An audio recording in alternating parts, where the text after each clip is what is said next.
새해를 이렇게 가슴 벅차게 시작할 수 있어서 하나님께 감사드립니다. 우리가 이렇게 이 시간에 나온 것은 하나님의 은혜에 감사하는 믿음의 행위입니다. 각자 연령에 맞게, 재능에 맞게, 누구는 율동으로, 또 어떤 사람들은 워십 댄스로, 또 어떤 사람들은 찬양으로, 이렇게 다양한 형태로 하나님을 높이고 예배하고 찬양하면서 2018년을 시작하는 이 모습 속에는 우리의 신앙 고백이 담겨 있는 놀라운 축복의 자리라고 믿습니다. 우리가 이 새해에 무엇을 하나님 앞에 보여드릴 수 있을까요? 이 시간에 우리들이 이 시간을 정해 이곳에 나와서 하나님을 예배하는 것 자체가 나의 삶의 주인은 오직 하나님이십니다. 세상의 여러 가지 삶의 환경과 조건이 달라질지라도 하나님을 향한 우리의 믿음, 이 거룩한 믿음, 이 믿음은 변치 않게 하여 주옵소서 하는 간절한 신앙 고백이라고 저는 믿습니다. 그래서 이 자리가 복된 자리고, 이 자리가 하나님이 함께하는 자리인 줄 믿습니다. 모든 것을 하나님이 다 주셨는데 우리가 무엇을 한들, 천만금을 헌금을 한들 하나님 앞에 기쁨이 되겠습니까? 그러나 우리들이 이 시간 작은 정성을 가지고 나와 하나님 앞에 예배하면서 새해를 가슴 벅차게 열어갈 수 있는 것 자체가 놀라운 신앙 고백이라고 저는 믿습니다. 참된 신앙 공동체는 일마다 때마다 하나님의 은혜를 기억하고 그 공동체 안에 베풀어 주었던 하나님의 그 은혜의 사건들을 기억합니다.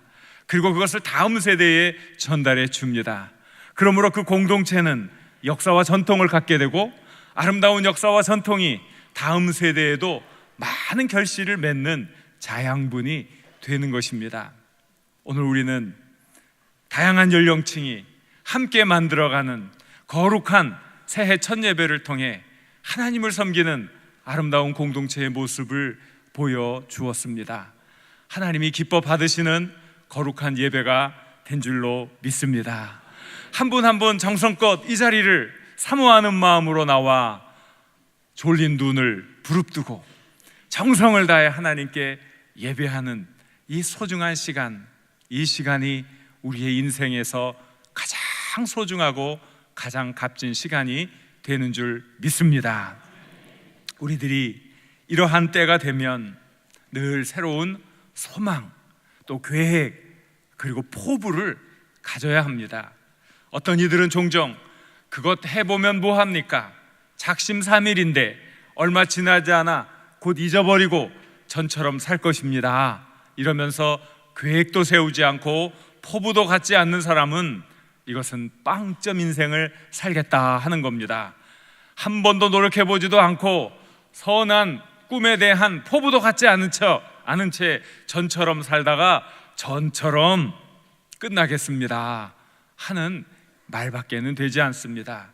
그래서 우리는 새로운 포부, 새로운 꿈, 하나님이 우리를 향해 이루고자 하시는 그 놀라운 일을 향해 다시 한번 우리들이 시선을 집중해야 할 것입니다.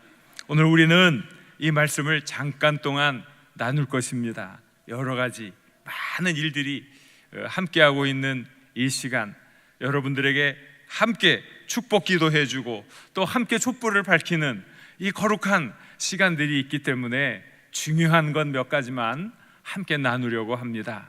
오늘 말씀에 보면 인간의 진리, 자연 법칙을 우리에게 설명해주고 있습니다. 그것이 무엇입니까? 우리가 낡아진다 하는 거예요. 오늘 우리가 카운트다운을 하면서 2018년이 탁 밝았을 때 모두들 환호하고 박수를 쳤지만 다른 한편으로 보면 한 살 더 먹었다는 거예요. 그만큼 더 늙었다는 거예요. 그냥 51세였던 사람이 52세가 되는 건 별 문제가 없는데 59세가 된 사람이 6학년에 진급하는 건 상당한 정신적 충격을 가지고 오는 거예요. 막 박수를 쳤지만 자연의 법칙에 따라 우리의 육신이 늙어가고 있습니다. 그것이에요. 그런데 하나님의 말씀은 뭐라고 우리에게 가르쳐주고 있습니까? 우리의 겉사람은 낡아지지만 우리의 속사람은 날로 새로워지도다 말씀해주고 있습니다. 많은 사람들이 이 자연 법칙을 거스르려고 별별 노력을 다 하지 않았습니까? 그래서 우리 고려 시대의 학자였던 우탁이라는 사람이 탄로가라는 이런 노래를 지으지 않았습니까? 이게 무엇입니까? 늙음을 단식하는 노래다, 이거예요. 다 아는 내용이에요. 무슨 내용입니까? 한 손에는 막대를 들었어요. 또 한 손에는 가시를 쥐고 늙은 길 가시로 막고 오는 백발 막대로 치렸더니 백발이 제 먼저 알고 지름길로 오더라. 벌써 백발이 왔다 하면서 늙음을 탄식했습니다. 이것은 자연의 법칙, 누구도 거스릴 수 없는 자연의 법칙입니다. 늙는 것은 분명 안타까운 일이고 참 가슴 아픈 일입니다. 하지만 신앙인은 이런 일로 인해 낭망해서는 안 됩니다. 왜 그렇습니까? 대신 속사람이 매일매일 새로워지는 은혜를 체험하며 살아가야 하기 때문에 그렇습니다. 하나님의 말씀은 우리가 늘 속사람의 관심이 가 있다는 것을 우리에게 계속 깨우쳐주고 있어요. 하나님은 우리의 겉모습이나 외향보다는 우리 마음의 중심, 우리의 심지, 거기에 계속 관심을 기울이고 있다는 사실을 우리에게 일깨워주고 있습니다. 그래서 우리는 하나님의 말씀을 볼 때마다 우리의 외모보다 우리의 중심이 어떤지, 우리의 인품이 어떤지, 우리의 속사람이 어떤지를 늘 살펴보아야 하는 것입니다. 베드로전서 3장 3절 4절 보면 여자들에 대해서 이야기를 하는데, 이 아내들이 어떻게 남편을 위해 단장을 해야 할 것인가 하는 이야기를 하는데 이렇게 이야기해 주고 있습니다. 너희의 단장은 머리를 꾸미고 금을 차고 아름다운 옷을 입는 외모로 하지 말고 오직 마음에 숨은 사람을 온유하고 안정한 심령에 썩지 아니할 것으로 하라. 바로 이것이 하나님 앞에서 값진 것이다, 하나님 앞에서 소중한 것이다 말씀해주고 있습니다.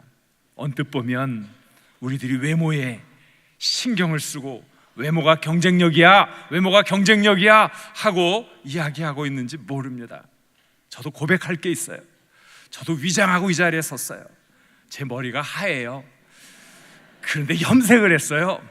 그리고 제가 하는 말이 있어요. 제가 염색을 한 이유는 젊은 교인들이 많이 오더라. 우리 교회 부흥을 위해서 나는 꼭 염색을 해야 한다.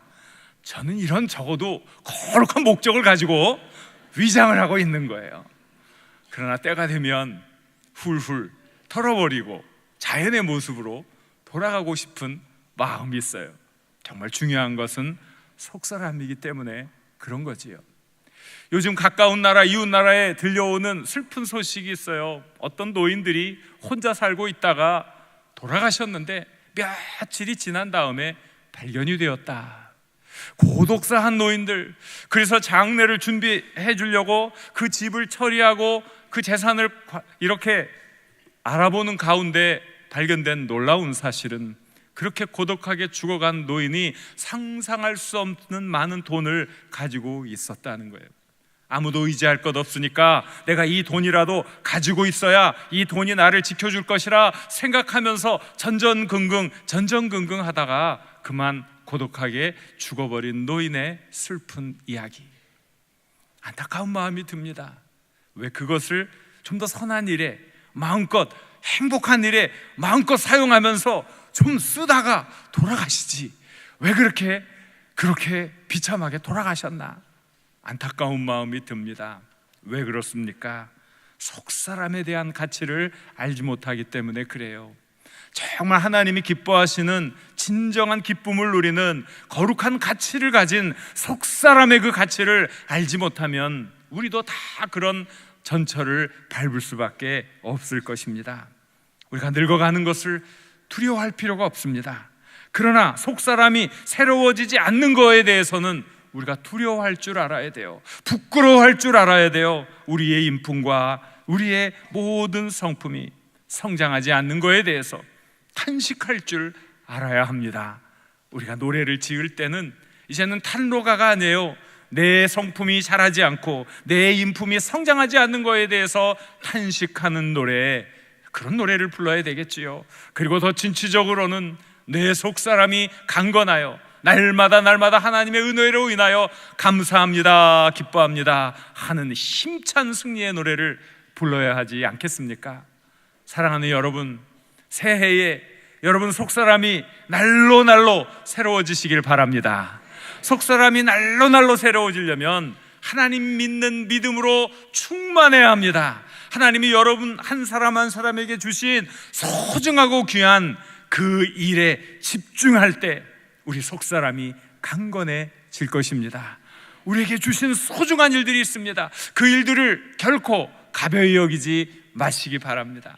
사랑하는 여러분 주변에 있는 분들이 여러분들을 바라보는 시선이 있습니다. 여러분께 거는 기대가 있습니다. 여러분 그 기대를 충족시키기 위해서 많이 노력해 주시기를 바랍니다. 속사람이 강건해지고 하나님께 영광 돌리는 일들이 삶의 주변에서 많이 나타나게 될 것입니다. 여기 환난을 말씀해요. 그런데 이 환난이 결국은 영원한 영광을 이루게 되는 그런 그 열쇠가 된다고 우리에게 알려주고 있지요.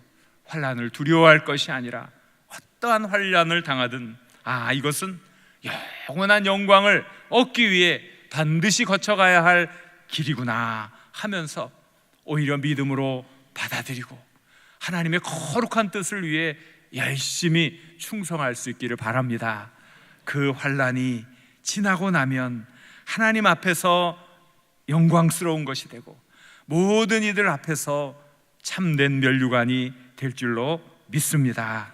또 우리는 영원한 것을 바라보는 사람들, 요즘 우리들이 왜 세상 사람들로부터 욕을 먹고 있습니까?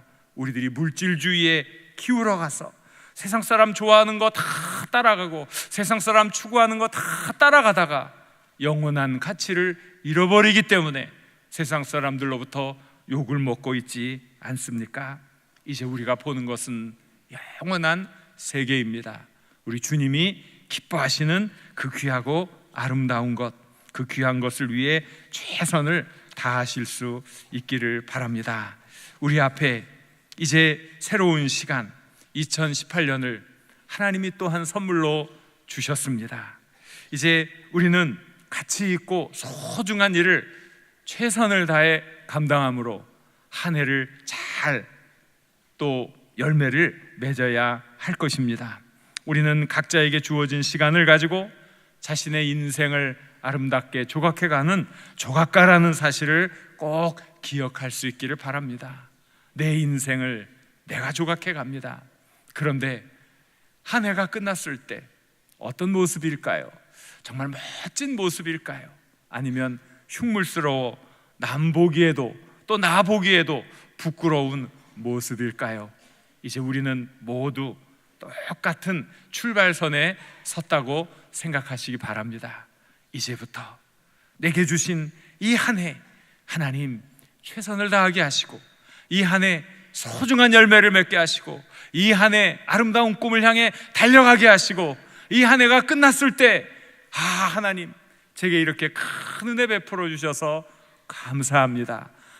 많은 일을 이루게 해주셔서 감사합니다. 많은 사람들에게 하나님이 내게 베풀어 주신 축복을 나누어 줄 수 있게 해주셔서 감사합니다. 이렇게 고백하는 우리 장석의 가족들 되시길 우리 주님의 이름으로 간절히 축원합니다.